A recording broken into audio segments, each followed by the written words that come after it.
Well, hello class. Welcome to case study 5, Emily, a woman with an unstable life. She's a troubled individual. Let me read through it real quickly, and then I'll show you how I went about formulating my diagnosis. Emily is a 25-year-old woman brought to the emergency room by her boyfriend, who has become progressively more alarmed at her complaints, demands, and erratic behavior. Her chief complaint to the staff is, "I keep thinking about wanting to kill myself." Emily is a competent secretary, has her own apartment, and is self-supporting. She is also attending university classes in the evening because she wants to advance her education and does not want to stay a secretary all my life. The current crisis began when her boyfriend Matthew refused to consider her demands for marriage after a 2-year exclusive relationship. Emily began to call him at work, demanding more and more time, finally threatening to kill herself if he didn't spend more every evening with her. Matthew reported that her demands, phone calls, and escalating threats were becoming intolerable and were making him want to break off the relationship entirely. On the evening Matthew brought Emily to the emergency room, he had told her that he had to go on a business trip and that he would be away for several days. Emily insisted that he was doing this just to get away from her. She became severely agitated and began to talk wildly about killing herself. In the emergency room, Emily angrily belittles her boyfriend in front of the staff and accuses him of using and then rejecting her. After physically separating the arguing couple, the staff is able to obtain a history of the progressive development of Emily's symptoms. In response to the stress of the past several months, Emily has developed fluctuating depressive moods, a tendency to oversleep, especially sleeping in the evenings and on weekends, and a tendency to binge eat that has resulted in a 20-pound weight gain. Emily says that she is constantly anxious and has been having increasing difficulty concentrating on her studies. She has continued to work throughout the stressful period, seeking support from those in her office. Attention from Matthew and her coworkers produces a brightening of her mood that she is able to sustain while they are with her. Emily experiences her most severe symptoms when she is alone. These include prolonged fantasies about killing her boyfriend and a desire to hurt herself. She says that on several occasions she has cut her thighs with razor blades and describes watching herself do this from a distance, numb and dead inside and feeling little pain. Emily says at these times she feels fat and unattractive, as well as completely unlovable and worthless. At such moments, she calls Matthew on the phone and threatens to commit suicide unless he comes to keeps her company. Emily reports that she's also begun to lose control of her temper. For example, shortly before he brought her to the emergency room, she attacked him with her fist in the midst of an argument. Emily was the youngest of 4 children and one of 2 girls. Her parents separated and divorced when she was 3 years old because of her father's alcoholism and physical abuse of his wife and children. A family secret was that Emily was sexually abused when she was 10 years old by a brother 5 years her senior. In adolescence, Emily associated with a rebellious group and became involved in drug abuse and early sexuality to fit in. Emily said that her mother attributed Emily's teenage rebellion to a need to find a father, and that she thought that Emily had gotten her sexual urges confused with wanting to be loved and cared for. By age 16, Emily had already embarked on a pattern of chaotic, unstable involvements with men, which continues to characterize her adult life. Her first drug overdose occurred at age 17 in response to a perceived rejection by her boyfriend. A series of intense relationships followed this incident, each of which followed a similar pattern. Emily would have become progressively more clingy until she gradually alienated her partners. Each rejection was marked by a period of anger and self-abuse, followed quickly by a new identical relationship. Emily's current boyfriend is only the latest in a long series of disappointing partners. Well, here we have a really troubled individual, and I'll go down through. I kind of know what it is, just based on experience, based on what I'm hearing here, but let me walk you through the process. Gathering a history of the present illness, she's 25 years old, brought to the ER, threatening suicide. There seems to be this, her boyfriend will not marry her, and it seems to cause her to get wild and angry and wanting to fight and all these kind of things. She's had previous depressive moods. She's been oversleeping, binge eating, having trouble concentrating, feeling anxious. All of these that you see here that I just simply took from the case study. Personal background, which is very important here. She hung out as a rebellious teenager. She became involved in drug abuse and early sexuality, embarked on a pattern of chaotic, unstable involvements with men. And these relationships followed a similar pattern: progressively clingy, alienated by her partners, experiences anger and then self-abuses, and then follows up with an identical relationship. That's a key. Her current boyfriend is in a long line of disappointing partners. She's the youngest of 4 kids.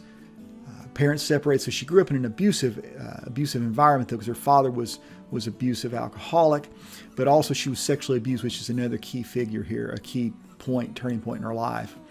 And so we need to understand that. Physical symptoms, I didn't really see anything abnormal other than the fact she's heavier. She's convinced that her boyfriend's going to leave her, so she has these huge fear of abandonment issues, which is another huge red flag. She says she feels fat, unattractive, worthless. She feels empty inside. I didn't put that on there, but that's where we're going. So now we can look here and tell some of these are from Making Diagnosis Easier in the book, pages 21, 22. That gives you a bunch of things that it might be. And we can list those out, and then I'm going to list them out and rule them out. I kind of know what I think it is, but remember, you're putting everything on the table until there's nothing left. Physical causes, I'm going to rule that out. It doesn't appear that Emily's condition is brought on by any physical cause based on the evidence presented in the case study. Same thing for substance abuse, intoxication, or withdrawal. She's not having withdrawal as presented in the case study. Major depression, I'm ruling out because Emily's mood always seems to improve when she's around others. That's not the case with major depression. Dysthymia, I'm going to rule it out also. Once again, her mood improves almost immediately when somebody's around her.